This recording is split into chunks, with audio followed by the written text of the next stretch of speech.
Mesa de análisis de los martes en Tele 13 Noche. Saludamos a Paulín Canto del Instituto Horizontal. ¿Cómo estás, Paulín? Bien, muy buenas noches. Muchas gracias por estar con nosotros. María Isabel Díaz, Instituto Igualdad. ¿Cómo te va? Bien. Gracias por estar con nosotros para hablar del tema prácticamente que ha acaparado toda la jornada, que tiene que ver con la entrega del texto constitucional. Una ceremonia tensa, decíamos, aunque Luis Silva hace un rato decía que no, él no lo vio tanto in situ. ¿Cómo lo viste tú, Paulín? A ver, yo creo que evidentemente fue tensa. Teníamos por un lado un presidente que daba la sensación de que no quería tocar el texto. Es como decir, yo acá me quiero desmarcar. Este no es un texto que me gusta, que me acomode, pero mi deber como presidente tengo que estar acá y lo tengo que recibir. Es muy distinto a la cara que tenía cuando recibió el primer texto, que tú sentías y viste que fue a poner su firma, autografió constituciones. Entonces era, por un lado, esta sensación de aléjense como algo que te quema, y por otro lado también yo creo que el discurso de Beatriz Hevia fue un discurso duro, así fue como marcando puntos, no fue en un lenguaje digamos como soft, de decir acá busquemos acuerdos, busquemos cómo llegar, sino que fue de alguna manera mucho más golpeado de lo que uno habría esperado en un momento donde yo creo que tú lo que estás haciendo es entregándole, ¿cierto?, a la ciudadanía un trabajo que se hizo, además, que yo creo que hay que rescatarlo, se hizo con todos los procesos y todo el rigor que la democracia exige, en el sentido que se hizo una elección, se eligió un consejo, había un comité de expertos, un comité técnico de admisibilidad. Entonces, en términos democráticos, no hay ni un reproche que tú le puedas hacer al proceso.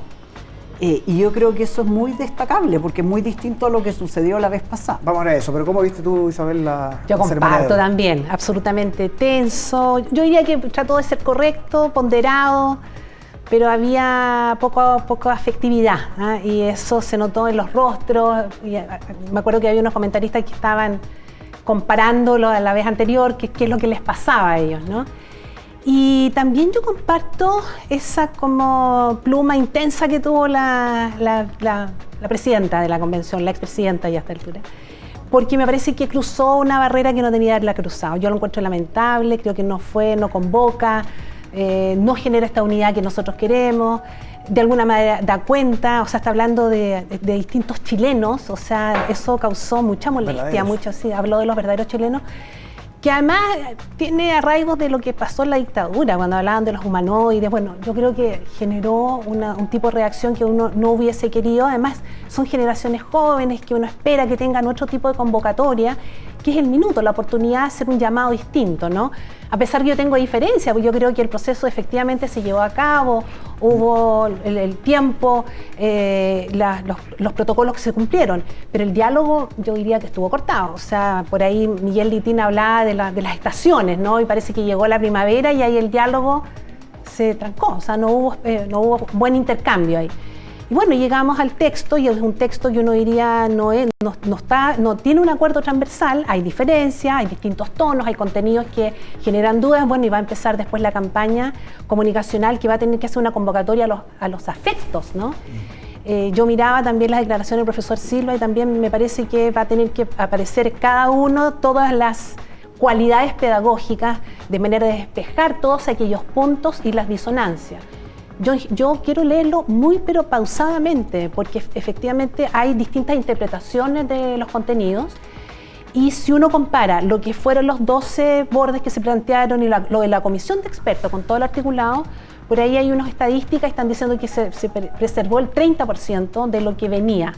Entonces hay un recorte, sí, hay un recorte, y esto es un estudio bien serio. Entonces yo diría que hay que dedicarle tiempo, es poco, o sea, queda muy poco, pero vamos a tener que ser todos muy responsables, leerlo acabadamente, ver cuáles son las disonancias, las preocupaciones, los riesgos, y yo tengo como 4 o 5 temas que me preocupan, pero ya, se cumplió la etapa, se hizo y ya se entregó. Ahora, una cosa, sí, no se apeló nunca al comité de admisibilidad, que era cuando tú ibas a decir si es que si los 12 bordes se hubiesen transgredido en forma que uno dice esto no corresponde, Para eso estaba el comité. Sí. De hecho, se hicieron amenazas, pero no se cumplió Entonces, eso. al final, tú ves que una parte importante igual se votó en forma bastante mayoritaria y unánime. Si yo creo que el texto que se logró, es difícil que algún día logremos otro texto que congregue más transversalidad.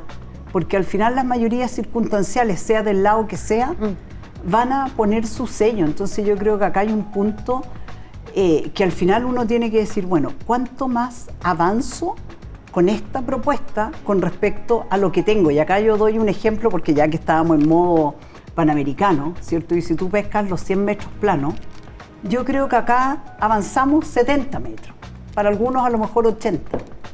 Y el resto lo vas a tener que ir perfeccionando. Para lo mejor para otros puede ser un 60, pero claramente avanzamos muchísimo en términos de lo que tenemos hoy día en la Constitución. Dejo la analogía panamericana, Isabel. ¿Qué piensas tú? ¿Cuántos metros Los avanzaron?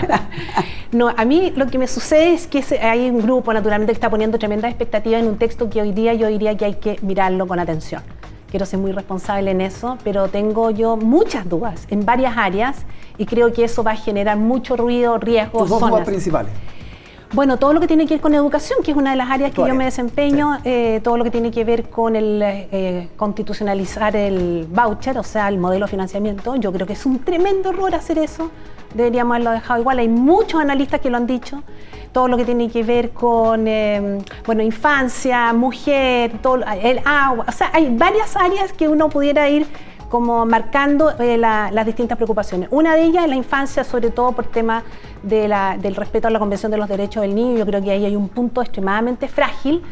Algo se trató de arreglar, pero no se soluciona. Y eso yo creo que pone una zona de riesgo y bueno, hay que ir trabajando todo eso y viéndolo. Pero más me preocupa que la necesidad de aprobar algo y ponerle tantas expectativas de que nos va a solucionar prácticamente el modelo país que tenemos. Entonces eso me inquieta mucho. No sé si quieres replicar uno de sus puntos. Sí, a ver, yo creo que no es que la Constitución nos vaya a solucionar para nada nuestro modelo, que dice, esto nos viene a solucionar nuestros problemas, no. Yo creo que lo que sí nos da algo que es fundamental, la propuesta, es la gobernabilidad. Yo creo que estamos con un sistema que está muerto. Da lo mismo el presidente que llegue, no va a poder gobernar, no se van a pasar las leyes, la fragmentación es realmente un extremo que no te permite nunca llegar a acuerdo. Entonces yo creo que lo que nos permite esta propuesta nos da gobernabilidad, nos da una cierta certeza que es importante, y yo creo que eso es lo que te permite después hacer el día de mañana, irla mejorando, perfeccionando, porque claramente hoy día con la rapidez con la que avanzan los tiempos, pero yo creo que el marco conceptual general para que el sistema funcione nos va a permitir funcionar mucho mejor de lo que hoy día estamos, que hoy día para mí es como que estamos bajo tierra. Sí, nos quedan solo un minuto para reflexionar sobre un punto que no deja de ser relevante, que tiene que ver con los alineamientos, ¿no? Y uno ve que son básicamente las mismas fuerzas, se alinearon exactamente igual la vez pasada con los del rechazo, hoy día están a favor, los de en contra. Son exactamente las mismas fuerzas, no hubo nadie que se cambiara de bando, por decirlo de alguna manera. Sí, salvo que tenemos algunos como descuelgues especialmente de republicanos, parlamentarios que llevaban 9, tienen sus propias pero a nivel institucional de partido sí, se mantienen, sí, efectivamente. Bueno, pues yo creo que muestra el Chile que tenemos en este minuto.